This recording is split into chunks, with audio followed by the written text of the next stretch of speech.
and thank you very much for the introduction and the lovely lunch. I'm not sure I can promise you a flight, but I'll certainly do my best to give you a few thoughts as we go ahead. I'm delighted to be here. I've had a busy week already, actually, with presentations. Did one last night, and tomorrow I've got Amsterdam and Brussels. So the London on the slide there is as much for my benefit as yours. I kind of assume you know where you are. So let me try and give you a flavour for what is happening in the world of FM and the connected environment, because it feels like there's a lot happening and there's an awful lot of people with a lot of views. So to that end, if you'd like to ask any questions or chip in the comments, please do so, because I can find that goes better. These are the sort of things I'd like to cover. Some people came to the presentation I did yesterday. It's a similar agenda, but I can promise you the slides are not all the same. I'd very much like to tease out some of the themes from yesterday. So what I'm going to try and do is set the scene a little bit initially about the connected environment. I think a couple of the presentations this morning were very timely, about describing how the world has changed and how business is changing to accommodate things like massive changes in data capacity and indeed how we use property.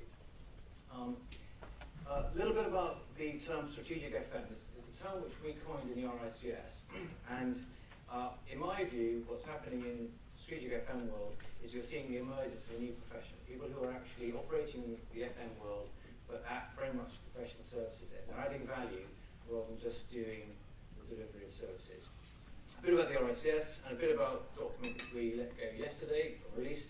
I've got a couple of copies with me, but you can get it from the website anyway. And then finally, a few sort of thoughts going forward. Okay, so what's been happening in the world?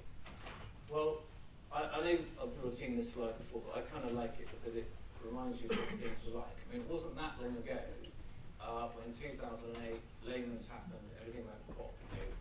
Equity markets fell off a cliff, there was blood running down the streets of London and New York. I was involved in DTZ at the time, one of the property agency firms, and it was pretty much wholesale slaughter in those sorts of environments. So if you went to the bar for New Year's Eve in 2008, or sorry, 2009, in 2008-9, you were probably ordering a gin and panic at the time. And then things have improved a lot since then, and I noticed that all the figures are getting a lot better as time goes by.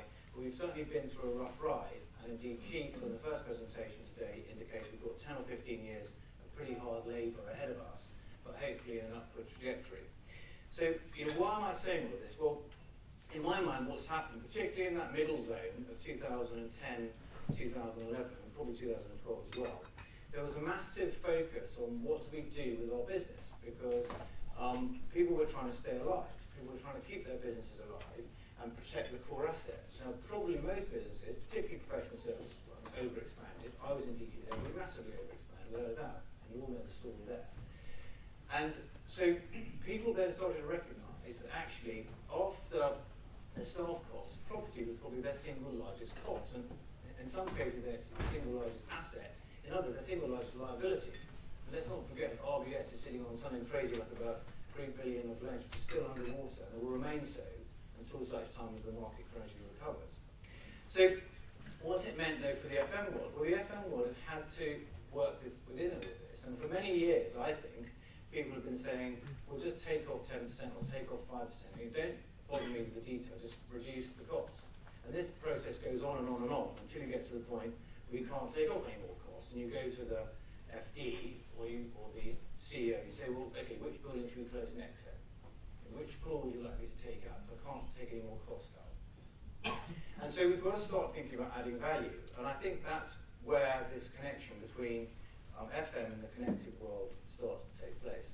Well, again, this slide's been around a while from 2011, but for me the important bit is the bottom bit here. There's been identified in 2011 in a survey we did, and other people have done the same, that there's been a real lack of professionalism in the FM world. So let me read out that bottom box, as you people are struggling. The left-hand one, the purple one, says a lack of professionalism is the big issue. People don't understand the value of FM. I think we struggle with the definition of what FM is and how to communicate its value. Well, the bit about the value of FM, I think, is the important bit, and professionalism. For a long time, FM hasn't really been recognised as a true profession because it's been very transactional. It's about delivery of services. And it feels like we're now beginning to move into a new dawn where actually added value is what business wants and it's what FM can deliver. And the is sustainability. Well, of course, everybody tends to think about sustainability and carbon emissions associated with vehicles and the like. Well, of course, buildings churn out massive quantities of carbon dioxide and the like through burning oil for heating and so on. And some places now got those sort of dials on them showing what's being used on a day-to-day basis. In fact, if you come to our headquarters in Parliament Square, there's a sort of dashboard thing there showing you what's happening. So that was 2011. Now, some of the current trends, and again, some of these I think were touched on by Keith this morning. So the trends in the FM world right now are very much about efficiency and cost control. And you see that, I think, in a number of areas. In some cases, you see it through commoditization of resources, where I think it's fair to say that people who've been tendering for work may feel there's a sort of rush to the bottom. You can do it the cheapest. In other cases, you see a bundling of services. So can I provide 2 or 3 services in one package, and that would be more efficient. And there's various bits of technology which can be applied to it as well, and I'll come back to that. Sustainability is not going away, and I think in some cases we've sort of hidden our head under the blankets and said, well, let's hope it goes away because it's a terrible dream and we don't want to allow ourselves to be frightened. But it's not going to go away, and it will be around for a long time. And of course, you heard a lot from Keith about data and mobile phones and platform, tablets and all the rest of it. So wherever you go now is where you're working. And so therefore, work's not about so much what you do, not about where you go, it's more about what you're doing, because we all know that we've got our Blackberries and so on permanently attached to our hands or our ears, depending on the nature of work which we're involved in. So that's some of the sort of trends that are going on. And I think you're seeing that already in some of the big businesses that are taking place. And it wasn't that long ago that Compass announced 1440, which in my mind demonstrates exactly those sorts of criteria. I think Serco seem to be forever expanding and doing new things. I think they've now done much the same. They've stopped doing sort of verticals, now doing more of a professional services delivery. And whilst I'm not closely associated with all these businesses, I think Sodexo are probably much the same. You guys probably got a better handle on that than me. So again, a little bit about the environment. So that's some of the industry side, but what about what's happening in the real world? I put this slide up yesterday. This is the percentage of desks that are not in use at any one time. So even if you just do very rough maths, about 50% are not in use at any one time. Now, I had a chat with Paul Evans, who runs this place, on this very theme, and he didn't realise I was going to mention it, but these guys are running about 70% utility, so the opposite way around, which I think sounds frankly pretty impressive.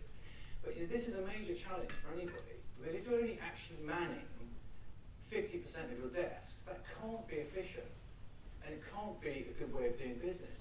And of course, that's based on the fact that most people are running a 5-day-a-week operation with probably 10 or 12 hours of working time.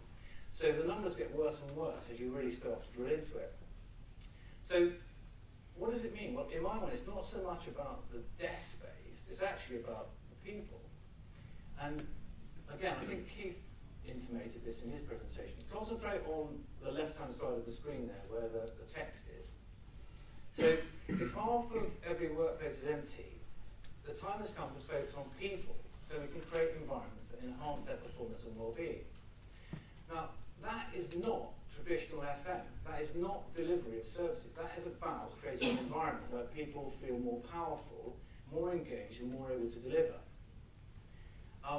And if we therefore allow ourselves to operate in this very transactional, well, I'm going to provide services type way of thinking, we never get to this space. And I'm told by people that are employing young people that people are pretty choosy nowadays, which for people like sort of old, smelly people like me, you think, well, why would they be choosy when there's unemployment around the corner? Well, they are, because they demand a different way of life than perhaps the traditional workforce did. Here's a couple of other numbers for you. In the City of London right now, 80% of the businesses employ 12 people or less. Now, I find that quite interesting. You've got the Shard, Heron Tower, the like, massive floor plates, and yet the vast majority of businesses are tiny. Also, this recession has seen small businesses growing in central London.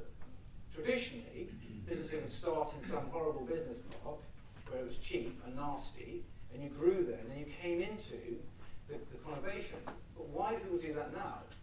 Because they want the services, they want the connectivity, they want the transport infrastructure, they want bicycle racks, they want showers, they want decent food, they want a nice place, they want to meet their friends, all that kind of stuff. Okay? So let's have a quick look at what's happened to the office of the current day. Now, again, this might look probably black and white and ages ago. It wasn't that long ago, that people were working like this. Now, clearly, this is long before the days of email and connectivity and so on. And the trend was very much about density, pack them in and make them work. But of course, after a while, we realised that didn't sort of fit very well with what you could get out of people. So the trend changed again. So, we went to this sort of approach, where at the average desk, you had a landline phone, you probably had a mobile phone, you had email, you might have had some other app type phone, you had paper, fax, and so on. And, of course, no one's ever had a desk like that, have they? They're far too organised and smart to do that. But that was the sort of crazy way we used to live. And so the speed of technology against the speed of workplace change was completely out of kilter. I don't know why we allowed ourselves to get into that sort of stage, but that's very much how things were. Then, of course, we said, well, let's go and be really flexible and let's go and work remotely. And the promise of freedom, the promise of people working at home, we've kind of lived through that trend where people have worked from home or worked remotely. Sometimes it's worked, sometimes it hasn't. And I think another big challenge which the F1 world is facing is, where does the responsibility begin and end? Because actually it's way beyond the traditional office now. You've got to have the ability to deliver connectivity in a whole range of environments, whether it's coffee shop, home, airport, etc., etc. So we've got this very strange dynamic which has emerged. And a few people have done surveys on this sort of thing. Leastman have done some, and here's a couple of the things which they addressed. What the staff really, really want. These are the top two, mobility and wellness issues. But then they also want to be in a clean place, a tidy place, one which has a real sense of pride. And I feel that this pride thing also reflects very much on brand. If you're trying to project your brand, you've got to have an environment which encourages people to live the brand, look the brand, and therefore play the part. Collaboration versus contemplation. So you've got the theme of having collaborative space for meetings and so on versus sort of quiet rooms and the like. I think it's fair to say that when a lot of people go through this change process, staff don't always know what to do. They go and sit in the breakout type area to eat their sandwiches or do something like that, not realising actually what it was really put there for was to encourage quiet thinking and perhaps a little bit of joint working. People are perhaps a little bit embarrassed to go and sit there because they're not sure who's looking at them and wondering what they're doing. So we've had that cultural challenge to manage. And of course all the information management stuff, how much knowledge have you got, how much can you manage, and how much impact does that have on the emergence of the thought economy. So those are the sort of top four which emerge. Here's another little thing which I'll just throw in for you. I imagine most people know this, it's not so far away. I find this fascinating because you've got probably, 4 shops there in the space of probably half the size of this room. It's a brand new trend in retail, and yet it's not just for your tiny boutique designers and labels and the like. You also have Nike and the big names occupying these stores because they want to have an interface with their customers, because the customers want to have the experience of going in, seeing the goods, dealing with people that know about them, and really understanding it before they buy. So again, another dynamic for the FM to manage, completely different perhaps from what we've been used to in the whole retail field. Okay, so that's trying to give a flavour, I think, for what's happening in the world. Let me try and now explain a little bit about this theme of strategic FM and how it seems to be emerging. Now, this diagram is fairly easy to understand in that industries tend to go through a period of growth. You start off arguably at the bottom where it's easy to have a business, it's easy to set up, cost of entry, barriers to entry are quite low. You tend to work on a very input-driven basis, so you want something, you measure how much it costs you to put it in, how many man-hours or how many bits of machinery or equipment goes into it, and then you can measure the output relatively straightforward. And in FM worlds, it's, you might put, say, 10 people onto a security task, and then you can potentially reduce that over time by being more efficient. So you start to move up the triangle. And as you become more efficient, you start to examine things like how many people are on a task, how many hours you commit to it, can you buy the resources more cheaply, can you negotiate better deals, all that kind of stuff. And then you start to grow into the area of output. So you're focusing more on the output rather than the inputs. Once you've got that under control, people are then focusing on the service quality. So how well are you delivering a service, and how well does that fit with your customer base? But if you're really effective and you're really delivering a novel solution, you're actually dealing in outcomes where your customer or your client would say, I just want you to give me a building which is 24/7, where the heating, the ventilation, everything works, and obviously they're going to put in various measures for all of that, and you just go away and set that up as you see fit, without any constraints on you whatsoever. And there are people who are doing that. There are examples of that sort of working process. But the logic, therefore, is if you're operating at that very strategic level, you're clearly delivering a much more of a professional services type solution than you are if you're down at the bottom end, just delivering transactional buying and selling of services, time, similar. So that puts you into this theme of strategic FM. Now, it does feel like it's quite a new theme. I'm sure lots of people have been doing it for some time, and I'm not suggesting it's brand new. It's just that it feels like it's an emergence of a theme, an emergence of a way of doing business in FM. At the RSS, we did a piece of work a while ago and released it November 2012 called Raising the Bar. It's a piece of research, but you can still get it on our website. This one's a bit battered, but nonetheless, it's still fairly useful. And it was quite well received. There's lots of stuff in there which you're welcome to read, but I'll just show you one of the pictures which came out of it, which was trying to identify what this idea of strategic FM was all about. And we asked a few questions to 400 respondents, obviously active in the industry, and you asked the question in the first instance, on balance, is FM strategic? So are you acting in a strategic way? And 77% come back and say, yes, I am acting in a strategic way. Okay, good, thank you. You then ask how you spend their time. Now, clearly, the two are arguably, some people will say they're directly correlated, others will say not, but you basically 50% of the time is actually spent on operational stuff.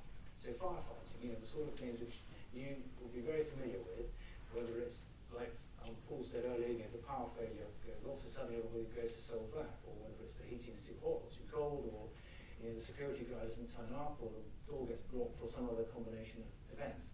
So 50% of the time is being spent on that. So it would appear there's a direct mismatch in what's being said and what's actually being done.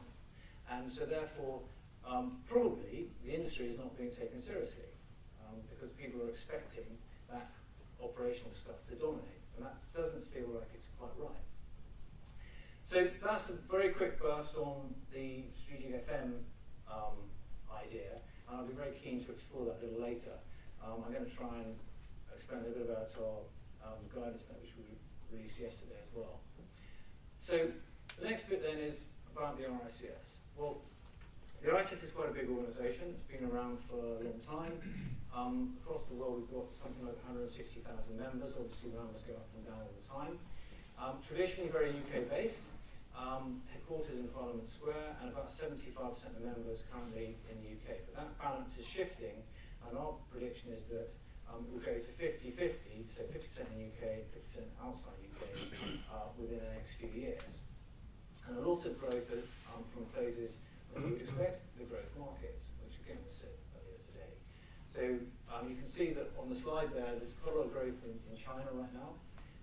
We've got offices in Beijing, Shanghai, Singapore, and also stretching down into Australia.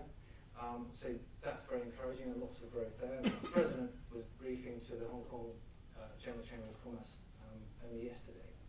And likewise in Brazil, it's not so much, not too large in terms of growth at the moment, but definitely there's a massive appetite there, particularly for FM, where you've got things like World Cup and Olympics coming up. And just as a simple comment on this, I was there not so long ago, and you walk into a shop and you try and buy something, and no one can speak English. I know it's a terrible sort of Anglo-Saxon thing to say, but there's not even any effort to do so.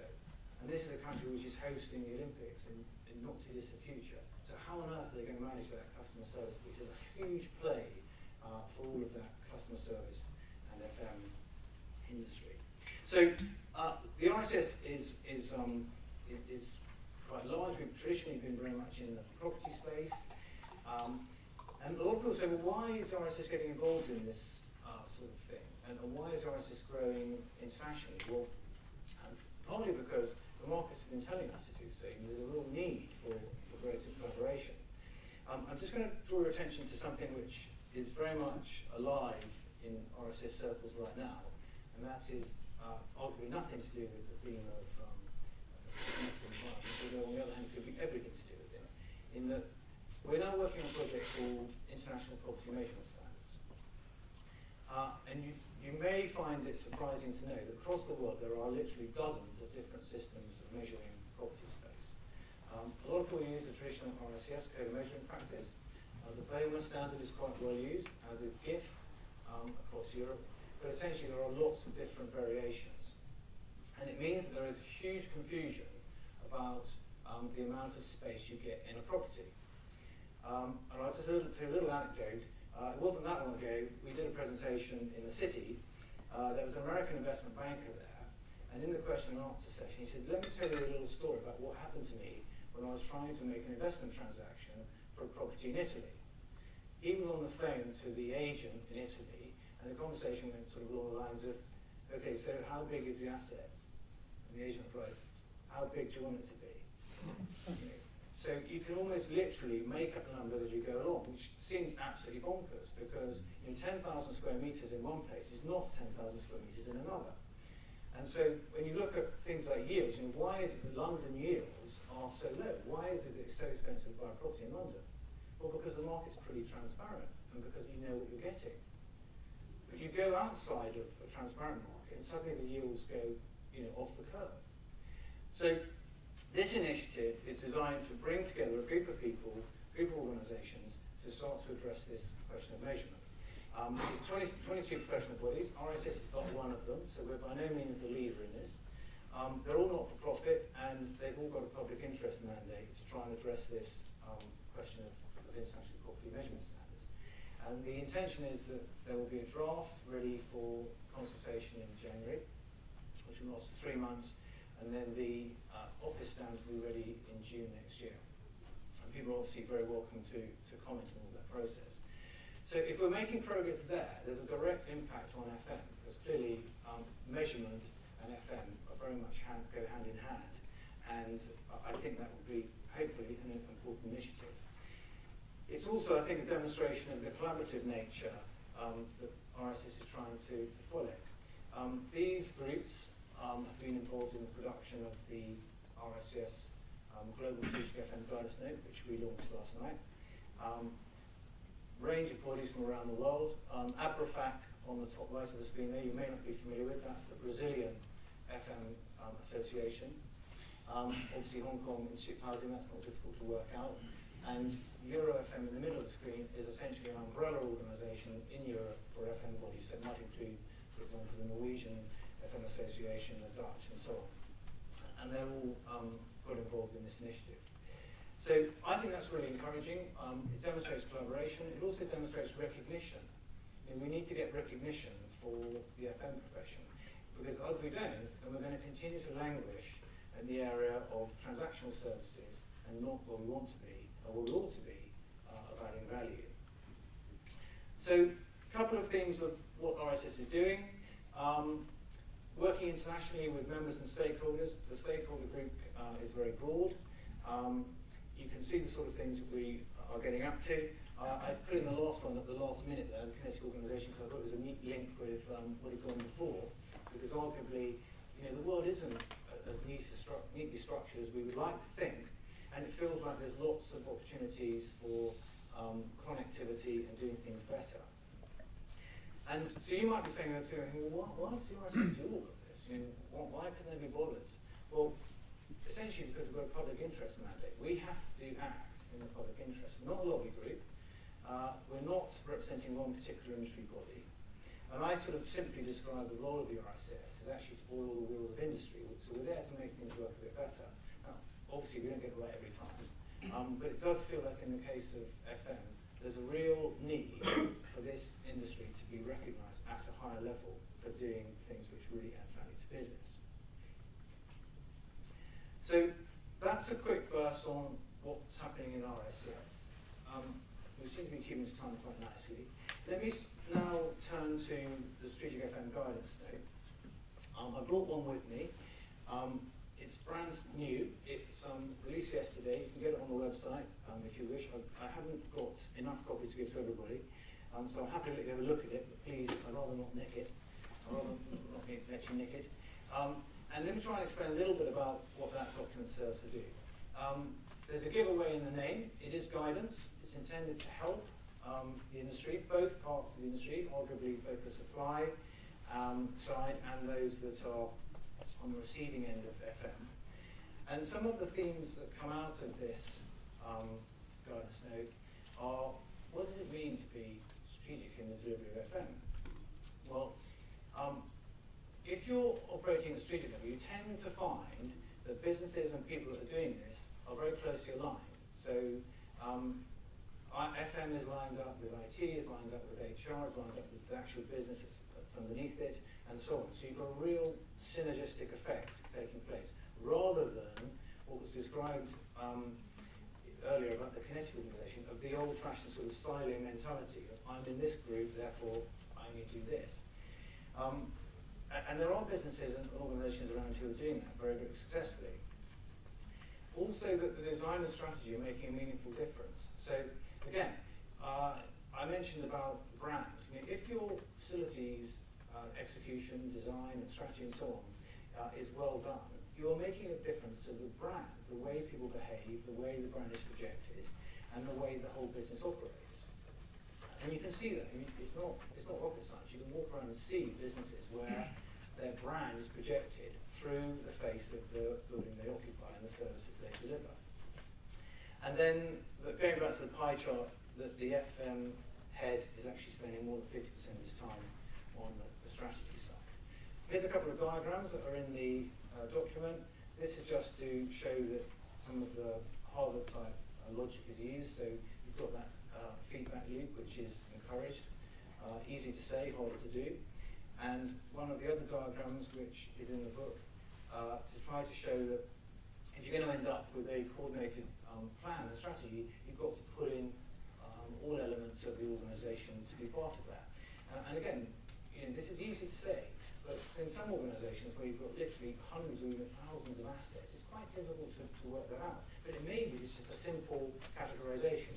We're going to retain this asset, or we're going to dispose of it, or we're going to lease this one, or we're going to sell this one, and so on. So they're just diagrams that I thought I'd just draw attention to. Another one which is, I think, quite useful, the sort of top-down, how does the corporate vision impact on all of the other elements? On the left-hand side, you've got the property part of it. Does the accommodation meet your aspirations? And then on the right-hand side, you've got more of the business side.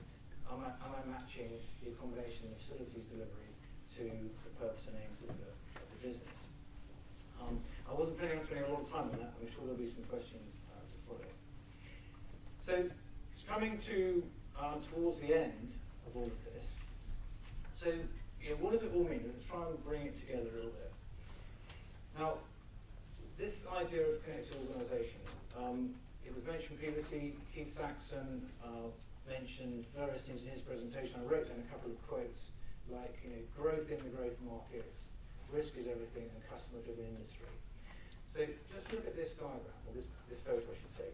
Top of the page there is Shanghai in 1990. The bottom part of the slide is 2010. It's not even one generation, not even one lifetime.